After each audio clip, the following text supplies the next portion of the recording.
Netherfield Park is let at last. Have you heard who has taken it? I have. Hoje discutiremos temas e críticas ao redor da história Orgulho e Preconceito, um famoso romance criado no século XIX por Jane Austen.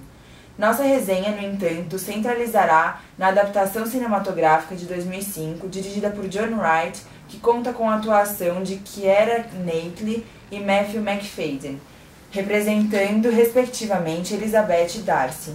Agora faremos um resumo da obra. O filme retrata a vida na Inglaterra durante o século XIX. Conta a história das 5 irmãs Bennet que foram criadas por uma mãe fixada em encontrar maridos que lhes assegurassem um bom futuro. Porém, Elizabeth, inteligente e irônica, vê a vida com uma perspectiva mais ampla que as irmãs. Quando o Sr. Bingley compra uma mansão na vizinhança, Netherfield, a irmã mais velha, Jane, parece ganhar o coração do rico solteiro. Com a chegada dos oficiais à vila, traz às irmãs Bennet uma série de pretendentes. Lizzie conhece então o Sr. Darcy, um jovem aparentemente snob e amigo do Sr. Bingley. Começa então uma batalha de sexos. Lizzie, apoiada por seu pai e para total desgosto de sua mãe, decide recusar a proposta de casamento de um primo distante para constrangimento do coitado Sr. Collins.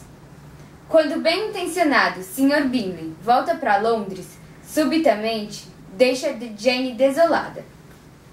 Lizzie culpa o Sr. Darcy por manipular tal separação.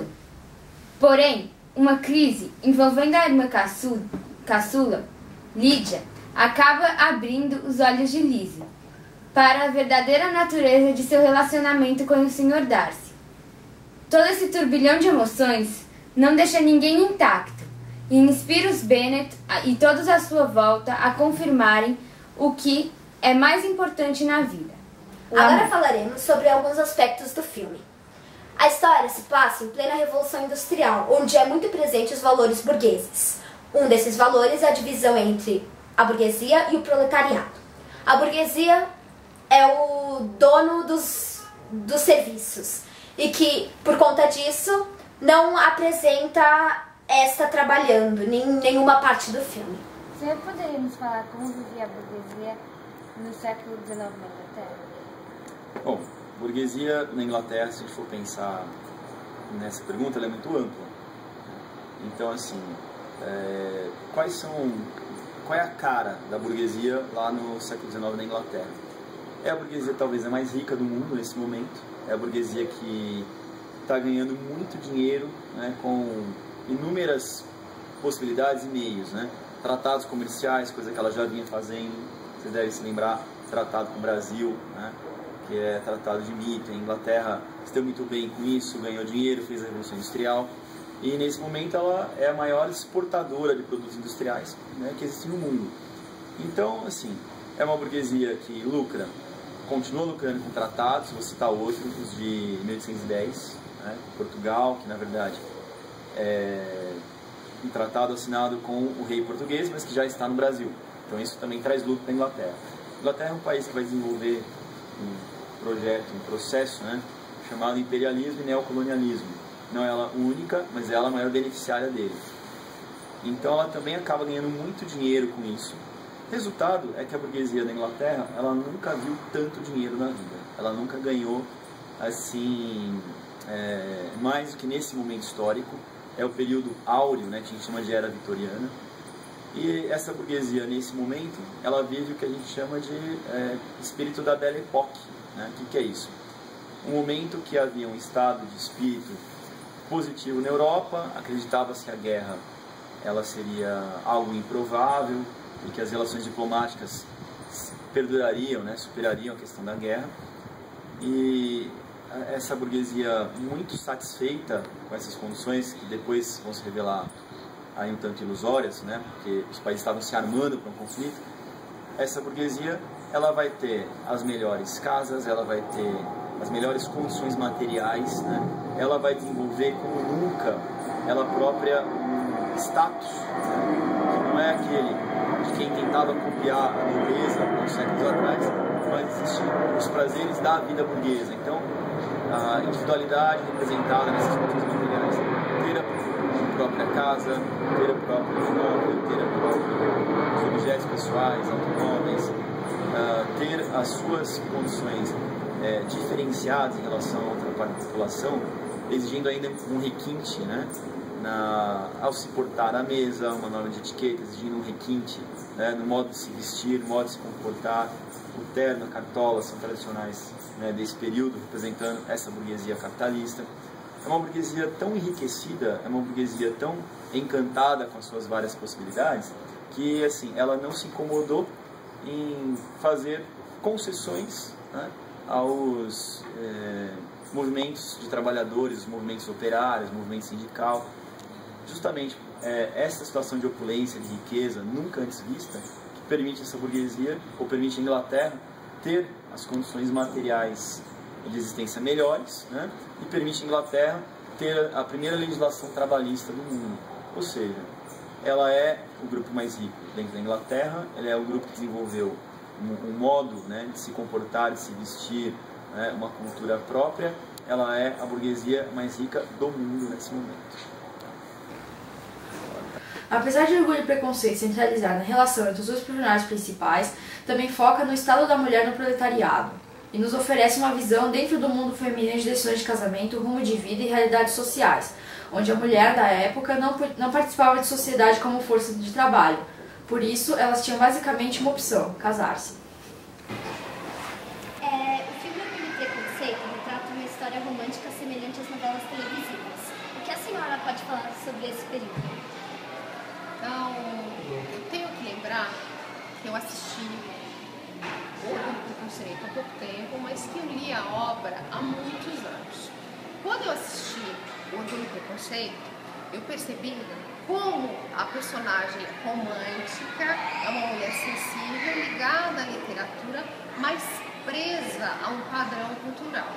Então ela não pode ter uma independência econômica, ela não pode ir em busca do desejo dela. Ela tem que ficar condicionada a uma relação patriarcal em que a sociedade determina que ela está muito velha para se casar. Not all of us can afford to be romantic. I've been offered a comfortable home and protection. There's a lot to be thankful for. Charlotte. I'm 27 years old. I've no money and no prospects. I'm already a burden to my parents. And I'm frightened. O senhor pode nos falar um pouco sobre o gênero na Inglaterra do século XIX? Então, essa questão é uma questão importante, né? Ainda atual, vamos focar um pouco na Inglaterra do século XIX. É óbvio, né? A gente tem um período de efervescência cultural e também econômica, mas de lá para cá, se a gente fosse olhar para essa relação, a gente pode dizer que foi sempre uma relação de conflito, né? A questão de gênero sempre coloca em conflito o masculino e o feminino, e quanto mais a sociedade ela é autoritária, quanto mais ela é dogmática, mais a gente vê a discrepância que ocorre entre homem e mulher, entre homens e mulheres, e como que isso pouco a pouco vai constituindo uma sociedade cada vez mais desigual. Desigual, sobretudo, quando a gente pensa na relação com a mulher, né? Na violência que pode acontecer também dessa relação. Então, é óbvio, né? Numa sociedade como a sociedade britânica desse início do século, a gente pode perceber que é evidente que as mulheres, por exemplo, não tinham a participação na vida pública, né? Era muito raro você encontrar uma mulher que tivesse a mesma participação na vida pública, a mesma participação no que se refere aos espaços que o homem podia obter nessa mesma sociedade. Então, é como se para a mulher houvesse sempre um espaço já demarcado, um espaço já circunscrito, onde ela devesse simplesmente reproduzir o seu papel, né? Para ela não há nada de inovador, a não ser que ela possa, de certo modo, ser uma rara exceção. Mas, ao contrário disso, ela vai sempre reproduzir papéis sociais que já estão pré-determinados culturalmente. Aliás, a cultura também ela serve como elemento importante nesse processo de estagnação, de cristalização dos papéis sociais. A gente percebe justamente, então, que nessa sociedade inglesa de então, a mulher vai ser simplesmente submissa ao homem. na casa, nos espaços públicos, e a ela acaba simplesmente obedecer.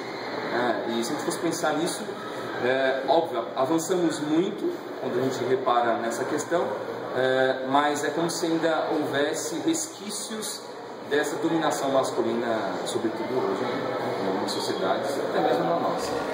Todos os filmes românticos têm um final muito previsível e clichê.